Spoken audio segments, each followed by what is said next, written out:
Waxaa la wada ogsoon yahay in masaajidu tahay meel xurumo ah, laakiin waxaa jiro dad qaar oo ay kadisay dunidu, kuwaasi oo hilmaameen cadaabkii Allah, waxayna ku xadgudbeen meesha xurmada ah.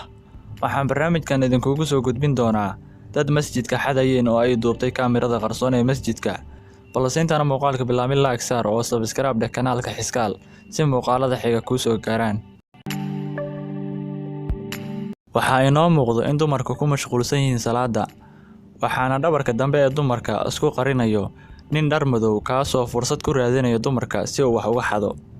Markii ay sujuudeen ayuu soo baxay, asigoona soo aaday mid ka mid ah dumarka, asigoona horteeda wax ka fiirshay laakiin waxba waa ka waayay. laakiin wali lama fahmin oo wuxuu isku dayayaa fursad labaad.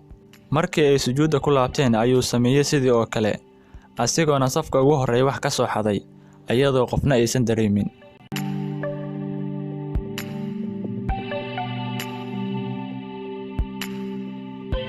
Mar labaad, ninkan ayaa ku laalaabanaya iridda asigoo ka cabsanayo in la fahmo, maadaama dumarku ay sujuudsanayn.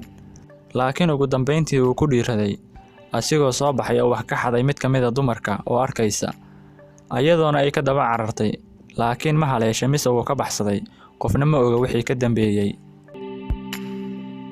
ninkan ayaa isku dayayo inuu wax ka xado rag dukanayo, asigoo ninkan ah mid dhalinyaro ah, wuxuuna doortay inuu masjidka wax ka xado halkii laga rabay inuu ku cibaadeysto.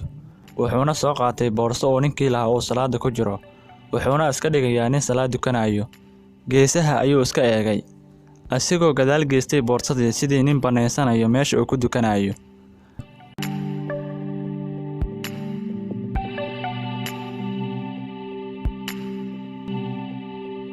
markii ay dadku salaada ku xasileen ayuu toos u qaatay boorsadii sidoo asigu leeyahay. ninkan ayaa asigana isku dayayo inuu dumarka dukanayo wax ka xado, wuxuuna eegay midig iyo shimaal si uu u helo fursad.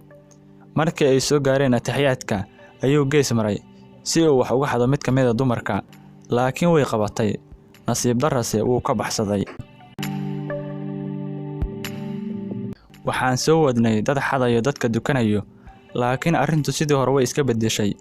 ninkan ayaa isku dayayo inuu masjidka naftiisa xado.